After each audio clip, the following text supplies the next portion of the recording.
बड़ी बहू, कहीं ऐसा तो नहीं कि तुम छोटी बहू की गलतियों पर पर्दा डाल रही हो? सीमा देवी की कड़क आवाज ने पूरे राजज्यादा सदन को थर्रा दिया। उनके हाथ में एक अर्धजली दवाई की पर्ची थी जो उन्होंने अभी अभी कूड़ेदान से निकाली थी। सामने सिर झुकाए उनकी छोटी बहू दीप्ति खड़ी थी और उसके बगल में ढाल बनकर खड़ी थी बड़ी बहू किरण। शाम का वक्त था। घर में पूजा की तैयारी चल रही थी, लेकिन माहौल में अगरबत्ती की खुशबू की जगह शक और गुस्से का धुआं भरा हुआ था। सीमा देवी पिछले 5 सालों से पोते का मुंह देखने के लिए तरस रही थी। किरण के 2 बच्चे थे, लेकिन दीप्ति की गोद 5 साल के बाद भी सूनी थी और इस सूनी गोद का सारा दोष रवायत के मुताबिक सिर्फ और सिर्फ दीप्ति के माथे मढ़ा जा रहा था। जवाब दो किरण, सीमा देवी ने चिल्लाकर कहा। यह पर्ची उस डॉक्टर की है ना जिसके पास मैंने दीप्ति को भेजा था? और ये दवाइयाँ ये कूड़ेदान में क्यों पड़ी हैं? क्या ये छोकरी चाहती ही नहीं कि इस घर का वंश आगे बढ़े? ये ऐसे अपने फिगर की चिंता है? दीप्ति की आंखों में आंसू टपक कर फर्श पर गिर रहे थे, पर उसके होठ सिले हुए थे। किरण ने एक गहरी सांस ली और अपनी सास की आंखों में देखा। माँ जी, वो दवाइयाँ एक्सपायर हो गई थी, इसलिए मैंने ही फेंकी थी। दीप्ति की कोई गलती नहीं है। किरण ने शांति से झूठ बोला। सीमा देवी की अनुभवी आंखों ने उस झूठ को पकड़ लिया। तुम मुझे बेवकूफ़ समझती हो? एक्सपायर हो गई थी? कल ही तो मंगवाई थी मैंने। किरण, तुम जेठानी हो, माँ समान होती हो। अगर तुम ही इसकी लापरवाहियों को छिपाओगी तो ये घर कैसे चलेगा? 5 साल हो गए हैं, लोग बातें बनाते हैं, मेरी सहेलियाँ पूछती हैं कि छोटी बहू में कोई खोट तो नहीं, और आज मुझे यकीन हो गया कि खोट इसके शरीर में नहीं, इसकी नीयत में है। माँ जी, बस कीजिए। दीप्ति पहली बार रोते हुए बोली। मेरी नीयत में खोट नहीं तो फिर दवा क्यों नहीं खाई? सीमा देवी आगे बढ़ी। बता, क्यों फेंकी दवा? तुझे पता है वो कितनी महंगी आयुर्वेदिक दवा थी? वैद्य जी ने कहा था कि इससे 3 महीने में कोख भर जाएगी। दीप्ति फिर चुप हो गई। वो कांप रही थी। किरण ने कसकर दीप्ति का हाथ पकड़ लिया। उसे पता था कि दीप्ति क्यों चुप है। उसे वो सच पता था जो इस घर की दीवारों में दीमक की तरह लगा था, पर जिसे बाहर लाने की हिम्मत किसी में नहीं थी। रात का सन्नाटा गहरा गया था, लेकिन किरण की आंखों में नींद नहीं थी। वो दीप्ति के कमरे में गई।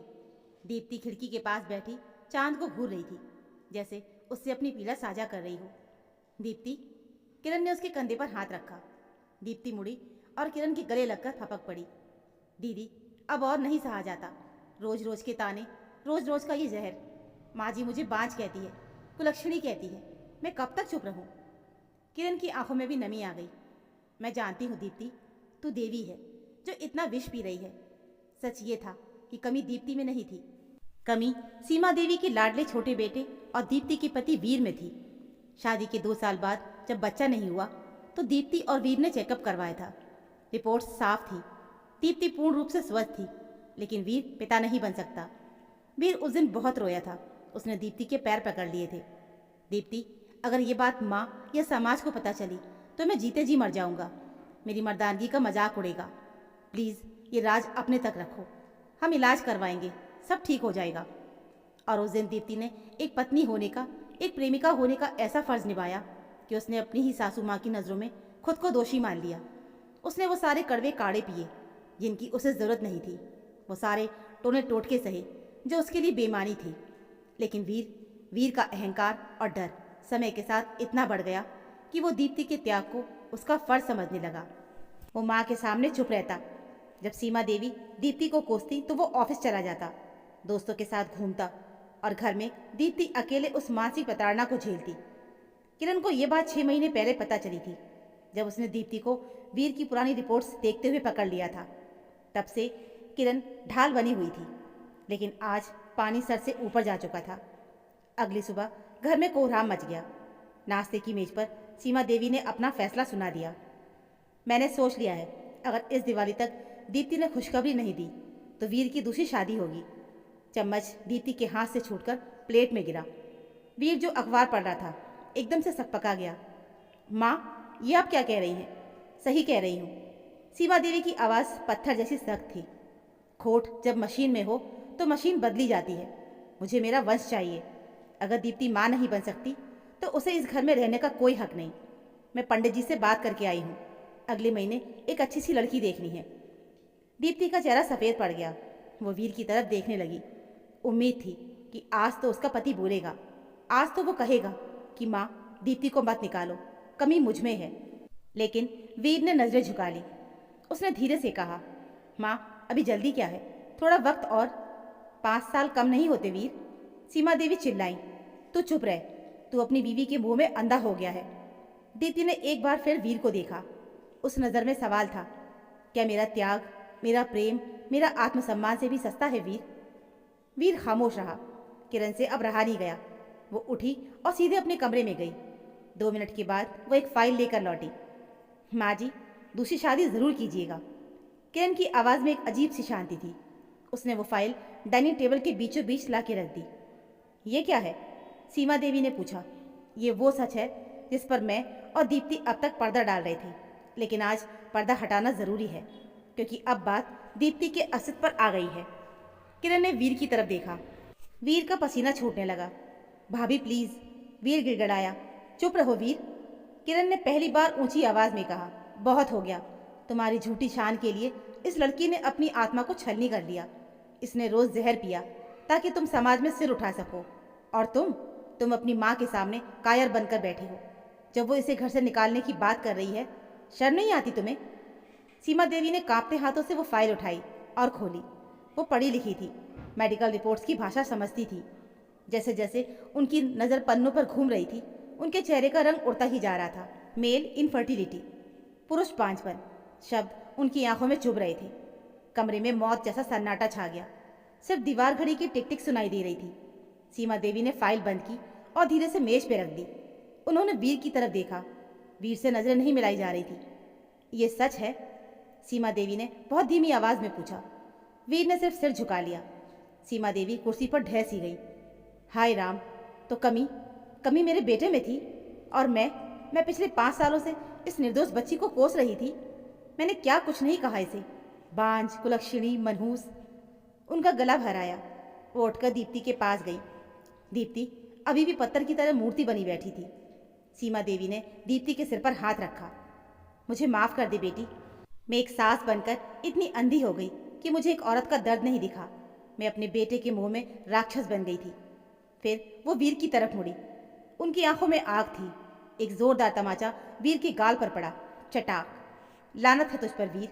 अपनी कमी को छिपाने के लिए तूने अपनी पत्नी को मेरी गालियां सुनवाई। तू मर्द है? अरे मर्द वो होता है जो अपनी पत्नी के सम्मान की रक्षा करे, ना कि उसे अपनी ढाल बनाए। अगर आज किरण ने ये सच न बताया होता तो तू क्या करता? अपनी दूसरी शादी होने देता? एक और लड़की की जिंदगी बर्बाद करता? वीर घुटनों पर गिर पड़ा। माँ, मैं डर गया था। समाज क्या कहेगा? समाज? सीमा देवी ने चीख कर कहा। समाज मेरे घर के अंदर आकर रोटी नहीं देता। समाज के डर से तूने घर की लक्ष्मी को नरक दिया। अगर कमी दीप्ति में होती तो हम उसे और प्यार देते, उसका इलाज कराते, लेकिन कमी तुझ में थी तो तूने उसे अपराधी बना दिया। किरण दीप्ति के पास आई और उसे गले लगा लिया। दीप्ति, अब तुझे किसी के लिए झुकने की जरूरत नहीं है। तूने साबित कर दिया कि तेरा जैसा बड़ा दिल किसी का नहीं है। किरण रो पड़ी, लेकिन इस बार ये आंसू राहत के थे। आज उसे न्याय मिला था। उस शाम घर का माहौल बदल गया। सीमा देवी ने खुद अपने हाथों से वो सारी कड़वी दवाइयाँ, वो झाड़ फूक के ताबीज़ कूड़े में फेंक दिए। शाम को चाय के वक्त सीमा देवी ने दीप्ति को अपने पास सोफे पर बैठाया। दीप्ति, उन्होंने प्यार से कहा, अब इस घर में बच्चे की किलकारी गूंजे या ना गूंजे, ये ऊपर वाले के हाथ में है, और विज्ञान ने बहुत तरक्की कर ली है। हम वीर का इलाज करवाएंगे, IVF देखेंगे, और अगर कुछ ना हुआ तो हम बच्चा गोद लेंगे। लेकिन आज के बाद इस घर में तुझे कोई उंगली नहीं उठाएगा। तू मेरी बहू नहीं, मेरी बेटी है। उन्होंने किरण की तरफ देखा जो चाय ला रही थी। और किरण, आज तुमने साबित कर दिया कि जेठानी सिर्फ जेठानी नहीं होती। अगर सास माँ बनने से चूक जाए तो जेठानी माँ बनकर रिश्ते बचा लेती है। तूने आज मेरी आंखें खोल दी। तूने दीप्ति की गलती पर पर्दा नहीं डाला। तूने मेरे बेटे के पाप को ढक रखा था, सिर्फ परिवार की शांति के लिए। मैं धन्य हूँ जो मुझे तुम जैसी बहुएं मिली। उस रात दीप्ति ने अपनी जेठानी का हाथ पकड़कर कहा, दीदी, अगर आज आप ना होती तो मेरा घर टूट जाता। किरण ने मुस्कुराते हुए कहा, पागल, घर ईंट पत्थर से नहीं, एक दूसरे के सम्मान से टिकते हैं। और याद रखना, एक औरत ही औरत की सबसे बड़ी ताकत होती है।